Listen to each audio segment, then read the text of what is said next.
نہیں آتی۔ اور یہ صدقہ وہ عمل ہے، وہ کام ہے جو زندگی میں انسان کو تو فائدہ دیتا ہے، مرنے کے بعد بھی فائدہ دیتا ہے، جو قبر میں فائدہ دے گا، حشر میں فائدہ دے گا اور جنت کے داخلے کا۔ جب انسان فوت ہو جاتا ہے، دنیا سے رخصت ہو جاتا ہے، انسان کے اعمال کا سلسلہ منقطع ہو جاتا ہے، ختم ہو جاتا ہے۔ مال صرف کرنے سے، صدقہ کرنے سے، صدقۃ جاریہ، ایسا صدقہ کرنے سے انسان کے مال کے اندر۔ والسلام علی من لا نبی بعدہ ومن اراد الآخرۃ وسعى لها سعیها وهو مؤمن فأولئک کان سعیهم مشکورا۔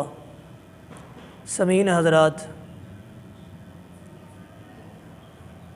نبی علیہ الصلوۃ والسلام کا فرمان ہے، فرمایا کہ اذا مات الانسان انقطع عملہ، جب انسان فوت ہو جاتا ہے، دنیا سے رخصت ہو جاتا ہے، انسان کے اعمال کا سلسلہ منقطع ہو جاتا ہے، ختم ہو جاتا ہے۔ الا ثلاثۃ، تین اعمال ایسے ہیں، تین ایسے کام ہیں، ان کاموں کی وجہ سے انسان کو مرنے کے بعد بھی، فوت ہونے کے بعد بھی ان تین کاموں کی وجہ سے اجر و ثواب ملتا رہتا ہے، ثواب کے اندر اضافہ ہوتا رہتا ہے۔ وہ تین اعمال کون سے ہیں؟ ان میں سے صرف آج ایک کی ہی وضاحت کریں گے، مختصر، دو کی پھر وضاحت کریں گے۔ پہلا عمل یہ ہے الا صدقۃ جاریہ، کہ اپنے ہاتھوں کے ساتھ انسان صدقہ جاریہ کر جائے۔ صدقہ جاریہ کسے کہتے ہیں؟ کہ ایسی جگہ پہ مال خرچ کر جائے، ایسا صدقہ کر جائے جس سے ایک لمبی مدت تک لوگوں کو فائدہ پہنچتا رہے۔ مثلا مسجد بنوا دی، کوئی پانی کا کنواں کھدوا دیا، یا اس طرح کا کوئی ایسا مال ایسی جگہ پہ خرچ کر جائے جس سے لمبی ایک مدت تک لوگوں کو فائدہ پہنچتا رہے۔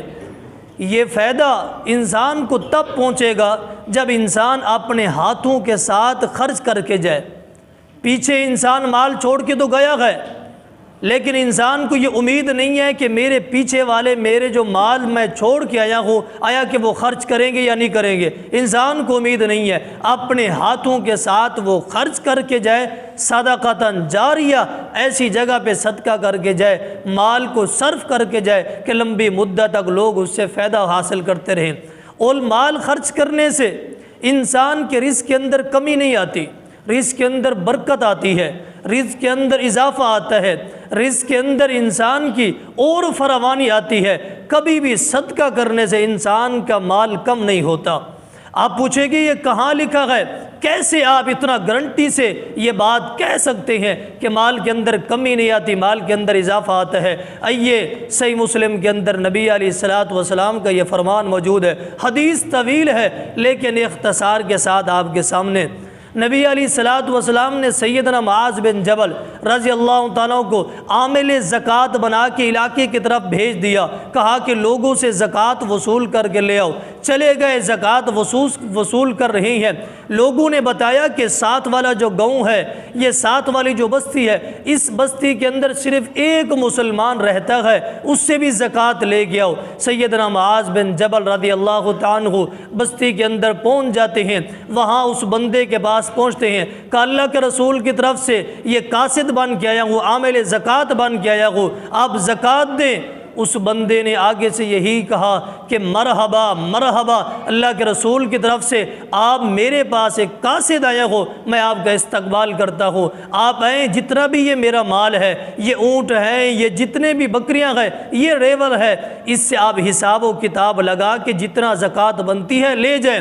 سیدنا معاذ بن جبل رضی اللہ تعالیٰ عنہ حساب و کتاب لگا رہی ہیں۔ لگانے کے بعد صرف زکوٰۃ بنت مخاض بنی ہے۔ بنت مخاض کسے کہتے ہیں؟ کہ 1 سال کا جو بچہ اونٹ سے پیدا ہوتا ہے یا اونٹنی سے پیدا ہوتا ہے، اسے کہتے ہیں بنت مخاض۔ 1 سال کا، 1 سال کا یہ بچہ یہ زکوٰۃ کے طور پہ آیا ہے۔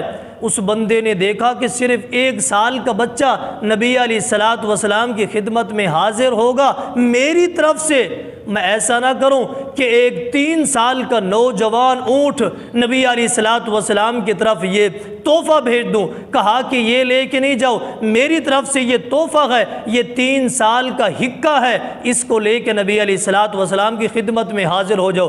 سیدنا معاذ بن جبل رضی اللہ عنہ فرماتے ہیں میں ظلم کرنے والا نہیں ہوں، میں ظلم نہیں کر سکتا، جتنا زکوٰۃ بنتی ہے اتنا ہی لوں گا، یہ آپ اپنے پاس رکھیں۔ وہ شخص کہتا ہے، وہ انسان کہتا ہے آپ لے جاؤ، معاذ بن جبل کہتے ہیں میں نہیں لے کے جاتا، وہ کہتے لے جاؤ، کہتے نہیں لے کے جاتا۔ دونوں نبی علیہ الصلوۃ والسلام کی خدمت میں حاضر ہوئے۔ نبی علیہ الصلوۃ والسلام نے یہی فرمایا کہ اگر صاحب مال اپنی خوشی سے مرضی سے جتنا مال دینا چاہے تو لے لینا چاہیے، آپ ان سے لے لیں۔ نبی علیہ الصلوۃ والسلام کے حکم سے اس حقے کو قبول کر لیا گیا۔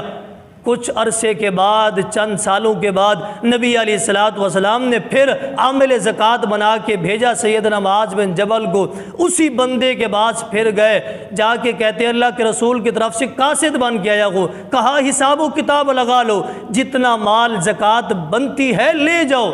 اب زکوٰۃ حساب لگا رہی ہے، مال کا حساب لگاتے لگاتے یہاں تک پہنچے کہ 30 حقے زکوٰۃ کے طور پہ آئے۔ 30 حقے، ایک حقہ اسے کہا جاتا ہے جو 3 سال کا نوجوان اونٹ ہوتا ہے، اسے حقہ کہتے ہیں عربی کے اندر۔